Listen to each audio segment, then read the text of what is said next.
நான் பர்சனலாக எக்ஸ்பீரியன்ஸ் பண்ணி இந்த பரிகாரம் வந்து எஃபெக்ட் ஆச்சு. இது வந்து ஃபுல் வீடியோவாக கேட்டிருந்தீங்க, உங்களுக்காக இன்னொரு டைம் நான் பண்ணுறேன். அடகு வைத்த தங்க நகைகளை மீட்கிறதுக்கு பரிகாரம், அதுக்கு தான் இந்த வீடியோ. ஃபஸ்ட்டு ஒரு துணி விரிச்சுக்கோங்க.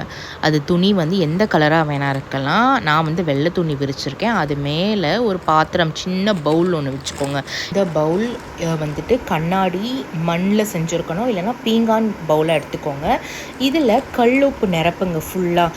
அதை வந்து எப்படி நிரப்பணும்னா, இங்கே உள்ளங்கையில் அந்த கல்லுப்பு, ஒரு பிடி கல்லுப்பை எடுத்து நல்லா அழுத்தி பிடிச்சி அந்த மாதிரி அப்படியே பவுலில் போடுங்க. ஸோ இந்த மாதிரி ஃபுல்லாக பவுல் ஃபுல்லாகிற வரைக்கும் ரிப்பீட் பண்ணிவிட்டு, பவுல் ஃபுல்லான அப்புறம் நீங்கள் என்ன பண்ணணும்னா, நம்ம பூஜை ரூமில் வச்சுருப்போம் இல்லையா, மஞ்சள் குங்குமம் இது ரெண்டுமே.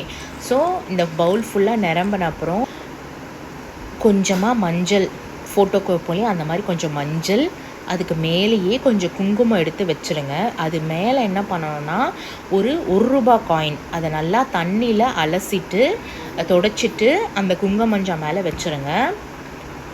அதுக்கு மேலே உங்கள் வீட்டில் தங்கம் இருந்துச்சுன்னா, ஒரு குட்டி தங்கம், ஒரு பொட்டு தங்கம்னா இருந்துச்சுன்னா அதை மேலே வைங்க.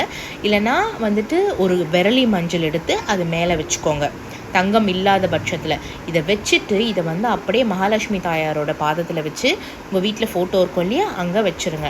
இது வந்துட்டு அந்த நீங்கள் அடகு வச்ச தங்க நகை மீட்டு எடுக்கிற வரைக்கும் இந்த உப்பை நீங்கள் மாற்றக்கூட தேவையில்லை. இது அப்படியே இருந்துச்சுன்னா போதும். நிஜமாக சொல்கிறேங்க, இதோட அடுத்த ப்ராசஸையுமே, அதாச்சும் நகை வீட்டுக்கு வந்த அப்புறம் என்ன பண்ணணும் அப்படிங்கிற ப்ராசஸையும் நான் உங்களுக்கு இந்த வீடியோட அட்டாச் பண்ணுறேன். இது வந்து எனக்கு பர்சனலாகவே நடந்துச்சு. நான் 24th February பண்ணேன். இது 24th March நான் வந்துட்டு அது எனக்கு பூர்த்தி ஆகிடுச்சு. ஒரு சிலர் கமெண்ட்ஸில் போட்டிருந்தீங்க, 7 daysலேயே எங்களுக்கு நடந்துச்சு அப்படின்னு சொல்லிட்டு. ஸோ நான் சொல்கிறேன், நிஜமாக இதை ஃபாலோ பண்ணுங்கள். நகை வந்த அப்புறம் என்ன பண்ணணும்னா, நம்ம அதை உப்பு பாத்திரம் வச்சிடணும் இல்லையா, அதிலேருந்து காயினும் அந்த ரிங்கும் நான் எடுத்து தனியாக அலசி இதை வந்து நான் பீரோவில் வச்சுட்டேன்.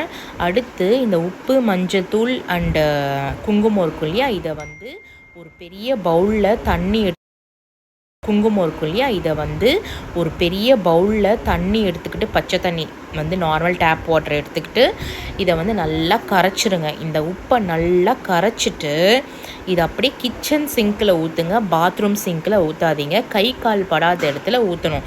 அதனால தான் நான் கிச்சன் சிங்கில் நான் ஊற்றிருக்கேன். ஸோ இதை ஊற்றிட்டிங்கன்னா பரிகாரம் வந்து பூர்த்தி ஆகிடும். ஸோ கண்டிப்பாக நல்லது நடக்குங்க, ட்ரை பண்ணி பாருங்கள். நான் பெற்ற இன்பம் இவ்வையகமும் பெறும் அப்படின்ற ஒரு நல்ல எண்ணத்தில் தாங்க நான் இதை போடுறேன். நிறைய பேர் பழைய வீடியோ பார்த்துட்டு இது எந்த டைமில் பண்ணணும்னு கேட்டிருந்தீங்க. இது வந்து செவ்வாய்க்கிழமையில தான் நான் பண்ணேன். நீங்களும் செவ்வாய்க்கிழமையிலே பண்ணுங்கள். மார்னிங் நல்ல நேரம் பார்த்து பண்ணுங்கள், இல்லைன்னா ஈவினிங் 6 o'clock மேலேயும். நான் பண்ணது ஈவினிங் 6 o'clock மேலே தான். ஸோ ஈவினிங் 6 o'clock மேலே கூட நீங்கள் பண்ணலாம்.